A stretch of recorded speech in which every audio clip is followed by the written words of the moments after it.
মন্টি রয় Sandy Shah এর এক সময় সোশ্যাল মিডিয়ায় কাঁপাচ্ছিল। মানে বেসিক্যালি সোশ্যাল মিডিয়ায় স্ক্রোল করলে তাদেরই শুধু দেখা যেত এবং তাদের এত দেখা যেত বলে পপুলার টিভি শোতেও তারা চান্স পেয়েছিল। এবং ইন্ডিয়া সব থেকে বড় ইউটিউবার ক্যারি মিনাটিও তো স্যান্ডি শাহকে রোস্ট করেছিল। এর জন্য তার পপুলারিটি কিন্তু অনেকটাই বেড়ে গেছিল। কলকাতা কি জান, বকচোদি কি দোকান, স্যান্ডি শাহ। মন্টি রয় আড্ডাখানার একটা ইন্টারভিউতে বলেছে তিনি তো এমন সময় ছিল এক মাসে 6 লাখ টাকাও ইনকাম করেছে। আমি সেবার 6 লাখের মতো একবার এক মাসে কামিয়েছিলাম। 6 লাখ।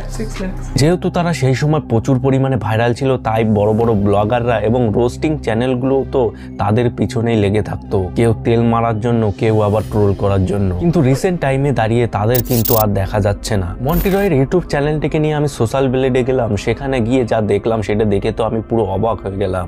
মানে এখন তার ভিউজ তো সেরকম আসছেই না এবং প্রত্যেক মাসে 1000টা করে সাবস্ক্রাইবার আনসাবস্ক্রাইব করছে, যেখানে একটা পুরো ডেটা রয়েছে তিনি প্রত্যেক দিন 33টা করে সাবস্ক্রাইবার আনসাবস্ক্রাইব হচ্ছে এবং তার উইকলি দেখতে গেলে 230টা এবং মাসে পুরো 1000টা সাবস্ক্রাইবার কমে যাচ্ছে। এবং যদি তুমি পুরো মাসের ডেটাটা দেখতে চাও, একটু নিচে স্ক্রোল করলেই দেখতে পাবে পুরো মাসের ডেটাটা, যেখানে আগস্ট, সেপ্টেম্বর, অক্টোবর, নভেম্বর সব মাসে কিন্তু 1000টা করে সাবস্ক্রাইবার কমে যাচ্ছে তার। মানে বেসিক্যালি আমি এটাই বোঝাতে চাইছি ধীরে ধীরে কেন তাদের ক্রেজটা এত কমে গেল বা কমে যাচ্ছে। এবং প্রায় সময় দেখা যায় তার যে জেন্ডার চেঞ্জ, এই নিয়ে প্রচুর পরিমাণে ট্রোলের শিকার হতে হয় তাকে। এটাই কি তার ডাউনফলের কারণ, নাকি এর পিছনে অন্য কোনো রহস্য রয়েছে? সবকিছু বিস্তারিতভাবে জানা হবে আজকের এই ভিডিওতে, তাই ভিডিওটা শেষ অবধি দেখতে থাকো। 2020 দিকে আপনি যদি অ্যাক্টিভ হয়ে থাকেন তাহলে আপনার নিশ্চয়ই একটা অ্যাপের কথা মনে আছে, সেটা হলো টিকটক। সেই অ্যাপটা সেই সময়কার সমস্ত মানুষের মোবাইলে কিন্তু ছিল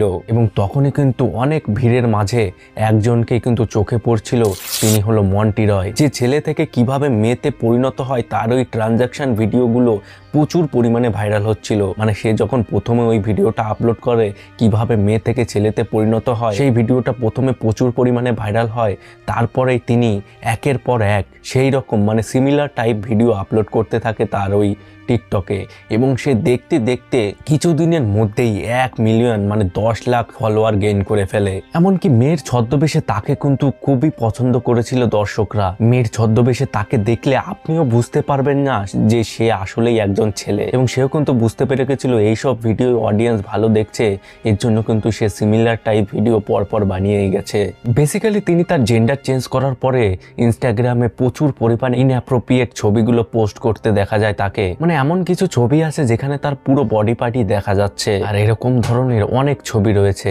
আমি কিন্তু কথা বলছি এটা 2022 সালের কথা। এখানে সমস্যাটা শুরু হয় তিনি যখন সার্জারি করে গার্লে পরিণত হয়। তিনি যে সার্জারি করেছে এটা তার নিজস্ব ব্যক্তিগত ব্যাপার, আমি সেটা নিয়ে কোনো ব্যক্তিগত মতামত দিচ্ছি না। এটা তার ব্যক্তিগত ব্যাপার এবং এটা নিজের মন যা চেয়েছে সেটাই করেছে, এটাই উচিত। আমি এখানে বলছি যে তিনি সার্জারি করার পর তার সাথে কি কি ঘটনা ঘটেছিল। কিছু বছর আগের একটা ঘটনা আছে, যখন তিনি রাস্তা দিয়ে যাচ্ছিল কিছু মাতাল ছেলের সাথে ইনঅ্যাপ্রোপ্রিয়েট ঘটনা করে, মানে তার বডি পার্টে টাচ করে, মানে সোজা ভাষায় বলতে গেলে তার সাথে শ্লীলতাহানি করার চেষ্টা করে। বেসিক্যালি মন্টি রয় যখন তার বয়ফ্রেন্ডকে নিয়ে রাস্তা দিয়ে যাচ্ছিল তখন কিছু মাতাল যুবক তাদেরকে ইশারা করে টিটকারি করছিল এবং তাদের সাথে প্রচুর ইনঅ্যাপ্রোপ্রিয়েট ভাবে কথা বলছিল, তাদের বডি পার্ট টাচ করছিল এবং তার প্রেমিকা যখন বাধা দেয় তাকে তো মারধরও করে। তারপরে মন্টি রয় যখন বলে থানায় অভিযোগ করবে তখন তো তাকে জানে মেরে ফেলার হুমকি দেয়। তখন তিনি কিছু বুঝতে না পেরে ফেসবুকে লাইভে চলে আসে এবং তার সমস্ত ব্যাপারটা খুলে বলে ফেসবুকে। এবং কিছু মাতাল ছেলে তার সাথে তো জোর করে ছবি তোলার চেষ্টা করে, কিন্তু মন্টি রয় এর প্রতিবাদ করলে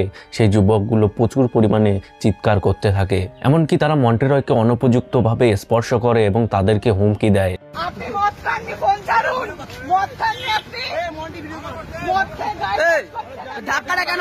তারপরে পাশের কিছু লোক থানায় অভিযোগ জানায়, সঙ্গে সঙ্গে ঘটনাস্থলে পুলিশ পৌঁছায় এবং পরবর্তীতে তিনি থানায় গিয়ে তাদের নামে অভিযোগ জানায়। তারপরে পুলিশ দোষীদের বিরুদ্ধে কঠোর ব্যবস্থা নেয়। তার সাথে যাই হয়ে যাক না কেন, তার ভিডিওর কারণে বা তার কন্ট্রোভার্সির কারণে তার কিন্তু ফলোয়ার গেইনই হয়ে যাচ্ছিল।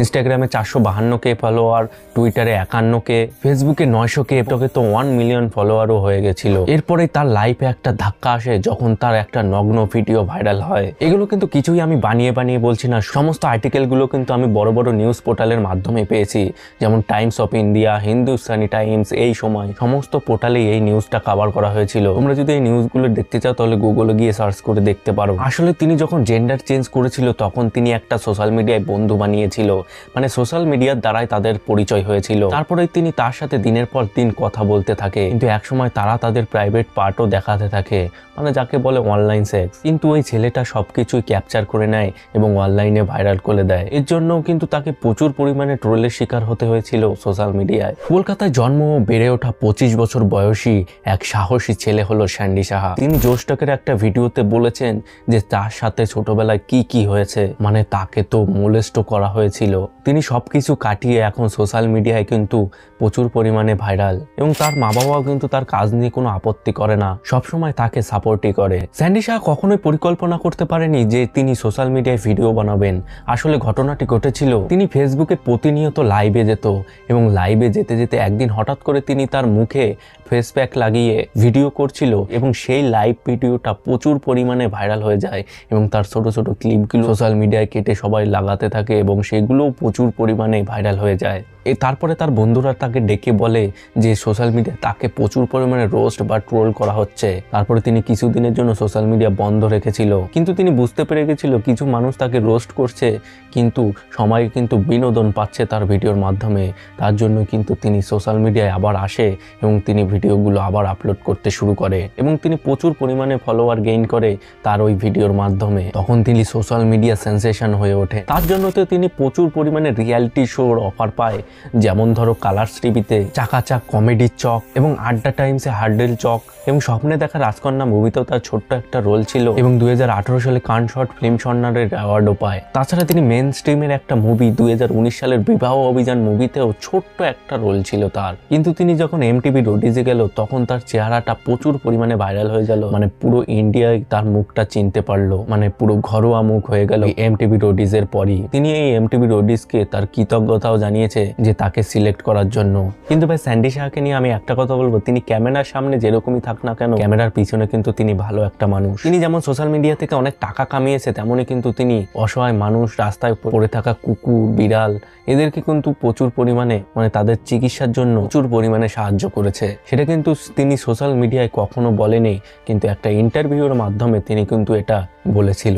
তারপরে কিন্তু সোশ্যাল মিডিয়ায় তাদের মতো অনেক মুখ দেখা যায়, যেমন সঞ্জীব দাস, ছটকা মণ্ডল, এরা কিন্তু সেরকম পরিমাণে ভাইরাল হয়নি, এরা শুধুমাত্র ট্রোলের শিকারই হয়েছিল। তারা সোশ্যাল মিডিয়ায় যে ক্রিঞ্জ কন্টেন্ট গুলো আপলোড করতো সবগুলোই রোস্টাররা প্রচুর পরিমাণে ট্রোল করতো বা রোস্ট করতো, এবং তাদের কমেন্ট সেকশনেও প্রচুর পরিমাণে গালাগালি থাকতো। কিন্তু ভাই এই ভিডিওর শেষে আমি একটা কথাই বলবো, তুমি যেই হও না কেন, তোমার পার্সোনাল লাইফে তুমি যাই করো না কেন, সেটা তোমার ব্যক্তিগত ব্যাপার, কিন্তু তোমার জন্য যাতে এই সমাজটা না খারাপ হোক। যেমন মন্টি রায়ের কিছু ইনঅ্যাপ্রোপ্রিয়েট পোস্ট আছে বা কিছু ভিডিও আছে যেগুলো কিন্তু সমাজে দেখা যায় না, যেগুলো একদমই বাজে। আর এখানে স্যান্ডি সাহা কিন্তু এখনো প্রচুর পরিমাণে কাজ পাচ্ছে, তিনি কিন্তু ইন্ডাস্ট্রিতে কাজ করছে, কিন্তু মন্টি রয় কিন্তু সেরকম ভাবে কোনো কাজ পাচ্ছে না। তিনি 1 বছর আগে একটা ইন্টারভিউ দিয়েছিল যে খুব শীঘ্রই আমি ভিডিও বানাবো, তিনি ইউটিউবেও কোনো ভিডিও বানাচ্ছে না, এবং তাকে অন্য কোথাও দেখা যাচ্ছে না। তো ব্যাস বন্ধুরা, আজকে এই পর্যন্ত। এই স্যান্ডি সাহা এবং মন্টি রায়কে নিয়ে তোমাদের কি মতামত রয়েছে কমেন্ট বক্সে অবশ্যই জানাও। ভিডিওটা ভালো লেগে থাকলে একটা লাইক করে দিও, চ্যানেলে নতুন হলে সাবস্ক্রাইব করে নোটিফিকেশন অল করে দিও, যাতে ভিডিও আপলোড করলে সবার আগে পৌঁছে যায় তোমাদের কাছে।